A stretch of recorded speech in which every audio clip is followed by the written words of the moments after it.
નમસ્કાર વિદ્યાર્થી મિત્રો, બોર્ડ પરીક્ષા 2026 માટે ધોરણ 12 ગુજરાતી વિષયની અંદર મોસ્ટ આઈએમપી પ્રશ્નો સાથે સાથે અરજી લેખન અને મોસ્ટ આઈએમપી નિબંધ પણ તમને આપવાના છે.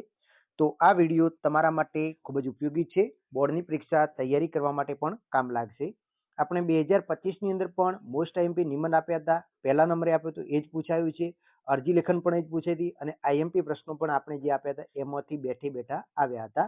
એટલે વિશ્વાસ કરી અને તમે આ વિડીયો જુઓ છો તો એને પણ તમારે ખાલી જોવા ખાતર નહીં જોવાનું, આપ તૈયાર કરવાના છે. જે પ્રશ્નો આપવામાં આવે છે એ, નિબંધ આપવામાં આવે છે અને અરજી લેખન આપવામાં આવે છે એ. તો ચલો વિડીયોની શરૂઆત કરીએ છીએ. એ પહેલા ચેનલને સબસ્ક્રાઇબ કરી નાખો. ચલો વિભાગ એની વાત કરીએ છીએ. વિભાગ એ તમારે પદ્ય આધારિત રહેશે. એની અંદર 1-2 પ્રશ્નો પૂછાશે. એમાંથી કોઈ પણ એક પ્રશ્ન તમારે લખવાનો છે, એટલે કે 4 ગુણનો જે પ્રશ્ન છે. હવે એની અંદર પહેલો પ્રશ્ન છે ઉર્મિલાનું ચરિત્ર ચિત્રણ કરો. બીજું છે ઉર્મિલાના કાવ્યના આધારે લક્ષ્મણનું ચરિત્ર ચિત્રણ કરો. તો આની અંદર જે ઉર્મિલાનું ચરિત્ર ચિત્રણ કરો એ ફેવરેટ આ વખતે પ્રશ્ન રહેવાનો છે, ખાસ પ્રાયોરિટી આપવાની છે.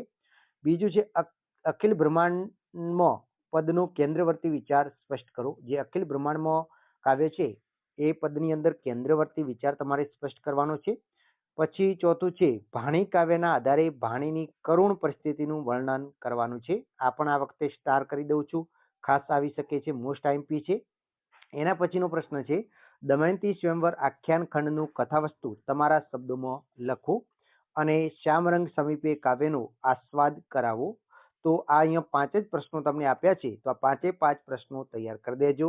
ખાસ મેં સ્ટાર કરી દઉં છું. એક પહેલો પ્રશ્ન છે, એના પછી ભાણીવાળું છે અને શ્યામરંગ સમીપે વાળું. આને તમારે વધારે પ્રાયોરિટી આપવાની છે અને બાકીના જે 2 છે એ પણ ખાસ તૈયાર કરજો. એટલે 5 પ્રશ્નો તૈયાર કરશો તો આમાંથી તમારે કોઈ પણ એક પ્રશ્ન 100% તમારું લખવાનું થઈ શકે છે ને આવી શકે છે. એના પછી આપણે વાત કરીએ 3-4 વાક્યના પ્રશ્નો આપો. તે તમારે 2 પ્રશ્નો લખવાના થશે. કુલ 3 ગુણ છે એકના, એટલે કુલ 6 ગુણનું તમારે કવર થઈ જશે. એમાં પહેલો છે બીજ અને વૃક્ષનો કાર્યકારણ સંબંધ સ્પષ્ટ કરો. બીજું છે ચારે દેવો એકબીજાને સાચા શ્રાપ આપ્યા હતા. ત્રીજું છે સોનું તો આખરે સોનું જ છે એમ સાથી કહી શકાય. ચોથું છે નાયિકાએ સાચા દુઃખ વેઠવા પડ્યા. પાંચમું છે કાળરૂપી કુવાડીએ બાની કેવી પરિસ્થિતિ સર્જી દીધી છે. અને છઠ્ઠું છે ઓલિયાની માનવતા દર્શાવવાની છે. પછી 7મું છે બા આખા કુટુંબનો ખ્યાલ કેવી રીતે રાખતા. અને 8મો પ્રશ્ન છે કાગવાણી સુકનમાં ન લાવવું એટલે શું. અને 9મો શ્રી કૃષ્ણે કોની ઊંડી સ્વીકારી હતી અને સી રીતે. અને 10મું છે ધમાલ શબ્દ દ્વારા કઈ મનોદશા પ્રગટ થાય છે. તો આ 2-2 ગુણ માટે 3-3 ગુણ માટે આ 10 પ્રશ્નો તમારે વિભાગ એ માટે કરવાના રહેશે. એના પછી વિભાગ બી ની વાત કરીએ તો જે ગદ્ય આધારિત છે. એમાં પહેલો પ્રશ્ન છે ખીજડીએ ટેકરેની શીર્ષકની યથાર્થતા ચર્ચો. બીજું છે ખેજડીએ ટેકરે પાઠના આધારે ભોજાનું મનોમંથન વર્ણવો. એના પછી છે ત્રીજું સામાજિક સમરસતાના નિર્માણમાં બાબા સાહેબનું યોગદાન જણાવો.